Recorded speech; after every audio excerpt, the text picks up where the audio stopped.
Autoline Daily is brought to you by Bridgestone, your journey, our passion, and by Dow Automotive Systems, improving durability and increasing design flexibility with Betamate structural adhesives at dowbetamate.com.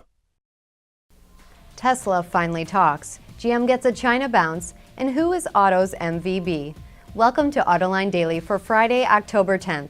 I'm Nicole Geverink, ready to wrap up this week, so let's get right to the news. Autopilot, not autonomous. Those are the words of Tesla CEO Elon Musk when he finally ended the speculation and revealed his latest car last night in Los Angeles. Well, it's not so much a new car as it is an upgraded one. As so many have been guessing, including last night's panel on Autoline After Hours, Tesla's flagship all-electric Model S will, in fact, be all-wheel drive and receive a suite of driver-assisted technology, including some features that walk right up to the autonomy line, but don't quite cross over. And by the way, the whole Tesla D thing has to do with the S getting a second motor, which sits over the front axle, duplicating the rear and thus making it all-wheel drive. And as much as Mr. Musk would love to sell those cars in the Motor City, right down the street from the Detroit 3, it doesn't look like Michigan lawmakers are cooperating. The Wall Street Journal reports that Tesla executives flew to Michigan's capital city last week to battle a couple of bills that would prevent the automaker from opening any corporate stores, or galleries as the company calls them, in Michigan. Despite the personal lobbying, round one went to the opposition. We'll see if that's enough to keep the electric automaker out of the home of Henry Ford. Now, we know how well auto sales are doing here in North America because that's all anyone seems to want to talk about these days. However, over in the world's biggest car market, and of course that's China, GM is making hay, so to speak. Sales were up 15% in September, the most in 7 months, with Cadillac leading the way with a 51% surge. However, both Buick and Chevy were up as well. And with the company speeding up the introduction of several new products there, we may be just months away from a Godzilla versus Mothra-type sales battle in China between GM and VW as they vie to become the top foreign automaker in the country. Now, when it comes to marketing, for those that say the brand is everything, just ask Toyota, as it was once again named the most valuable automotive brand in the world. For the last 11 years in a row, Toyota has topped all other automakers on Advertising Consultant Interbrand survey of the 100 most valuable brands. And though numbers 1, 2, and 3, Apple, Google, and Coke, don't need to worry much about losing their positions, this year the Japanese auto giant did move up a couple of spots to 8th on the list. By the way, just behind Toyota, but still nonetheless behind, are German luxury competitors Mercedes-Benz at number 10, followed by BMW at 11. And finally today, if you're one of those people who do all their shopping on a smartphone, including looking for a new car, are you driving an Acura? J.D. Power released its latest study on just those type of shoppers, people who intend to buy or lease a vehicle in the next couple of years, and who use mobile technology to do it, and Acura finished on top. That means the test group liked Acura's features and web content the most. Cadillac finished second on the list, while Porsche came in third.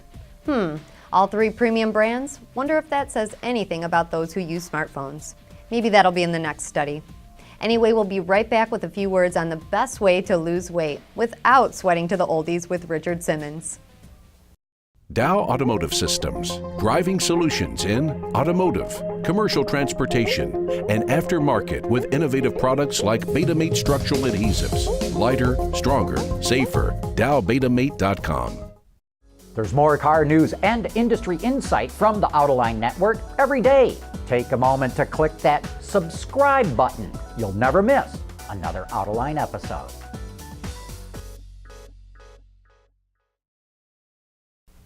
Many of us are always looking to take off a few extra pounds, for vanity, of course, because we all want to look better. But when it comes to cars and trucks, less pounds means more money, and usually in the automaker's pocket. So on the latest edition of Autoline this week, 3 experts discuss lightweighting, what it means for the vehicle, the consumer, and the process the automakers go through to achieve it. A lot of companies now have this thing called the gram strategy, where every item is going through a much thorough. Weight is no longer an outcome. Weight is a design, weight is a process, and weight is technology.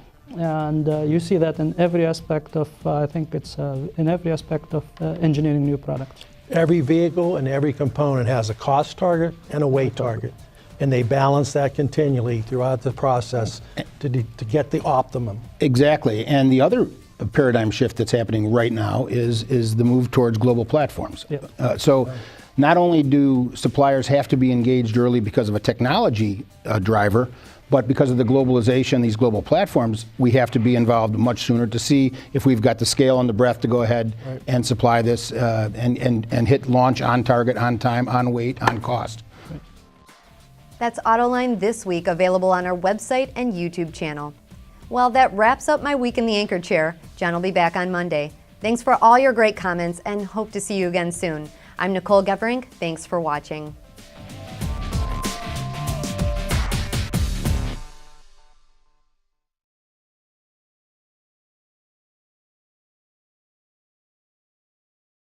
Wards is the industry leader for news, data, and analysis. That's why companies across the globe subscribe to our premium service, maybe even your own.